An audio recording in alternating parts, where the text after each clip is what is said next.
नमस्कार दोस्तों। आप सुन रहे हैं मन की किताब। आज हम सिद्धांतों यानी थियरी से बाहर निकलकर हकीकत की जमीन पर चलेंगे।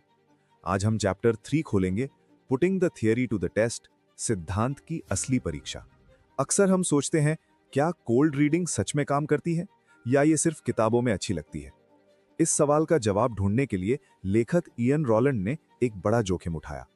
उन्होंने दुनिया के सामने नेशनल टीवी पर यह साबित करने का फैसला किया कि साइकिक जैसा दिखने के लिए आपको साइकिक होने की जरूरत नहीं है।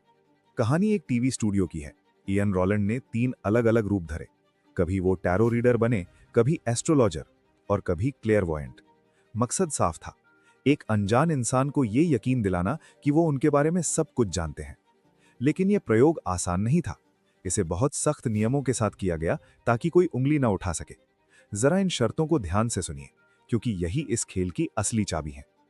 जिन लोगों की रीडिंग होनी थी, उन्हें टीवी चैनल की टीम ने चुना था। एएन उन्हें बिल्कुल नहीं जानते थे। एएन को उनके बारे में एक भी शब्द, ना नाम, ना काम, ना उम्र, पहले से नहीं बताया गया था। वो लोग ना तो अंधविश्वासी थे और ना ही आलोचक। वो बस खुले दिमाग वाले आम लोग थे। और सबसे बड़ी बात, कोई रीटेक नहीं था। जो होगा एक बार में होगा और सीधा रिकॉर्ड होगा। माहौल तैयार था। इयन एक कुर्सी पर बैठे, सामने एक अजनबी महिला थी। इयन के पास कोई जादुई शक्ति नहीं थी, उनके पास सिर्फ कोल्ड रीडिंग की तकनीकें थी। इयन ने उनकी आंखों में देखा और अपनी पहली चाल चली। उन्होंने कहा, मुझे महसूस हो रहा है कि आप नंबर्स के साथ काम करती हैं। आप चीजों का हिसाब रखती हैं, लेकिन आप कोई जुआरी नहीं है।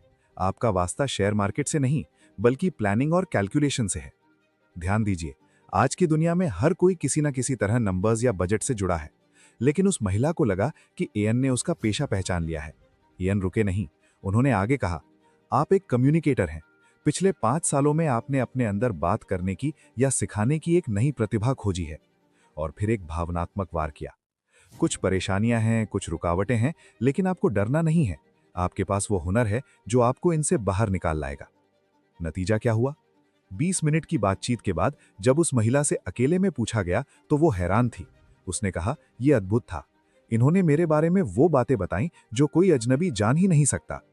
सिर्फ वो महिला ही नहीं, टैरो और एस्ट्रोलॉजी वाले सेगमेंट्स में भी लोग पूरी तरह कन्विंस्ड यानी कायम हो गए थे। लेकिन फिर इयन रॉलैंड ने कैमरा पर सच कबूला। उन्होंने साफ कहा, मैं कोई साइकिक नहीं हूं। मैंने ना कार्ड्स पढ़े, ना सितारे। मैंने सिर्फ इंसान के दिमाग को पढ़ा है। दोस्तों, इस एक्सपेरिमेंट ने हमें एक बहुत बड़ी सीख दी। इयन ने साबित कर दिया कि जादू बताने वाले की जुबान में नहीं, सुनने वाले के दिमाग में होता है। जब इयन ने कहा नंबर्स, तो उस महिला ने खुद सोचा, हाँ, मैं तो अकाउंट्स देखती हूं। जब इयन ने कहा कम्युनिकेशन, तो उसने खुद सोचा, हाँ, मैं आजकल लोगों से ज्यादा मिलती हूं। इसे कहते हैं कोऑपरेटिव इंटरप्रिटेशन। अजनबी आधी बात बोलता है और हम उसे अपनी जिंदगी से जोड़कर पूरा सच बना देते हैं। इयन ने दिखाया कि हम सब अपनी जिंदगी में इतने तन्हा और उलझे हुए हैं कि जब कोई प्यार से, भरोसे के साथ हमें वैलिडेशन देता है तो हम तर्क करना छोड़ देते हैं। तो आज की मन की किताब का सबक यही है। अगर कोई अजनबी आपकी जिंदगी की किताब पढ़ने का दावा करे, तो याद रखिएगा इयन रॉलैंड का ये एक्सपेरिमेंट। हो सकता है वो आपकी किस्मत नहीं, बस आपका चेहरा और आपके रिएक्शन पढ़ रहा हो। अगले अध्याय में हम सीखेंगे वो ब्लॉकिंग टेक्निक्स, यानी वो तरीके जिनसे आप ऐसे किसी भी खेल को पकड़ सकते हैं और खुद को बचा सकते हैं। तब तक के लिए अपनी सोच के दरवाजे खुले रखिए, लेकिन पहरा भी लगाइए। आप सुन रहे थे मन की किताब। धन्यवाद।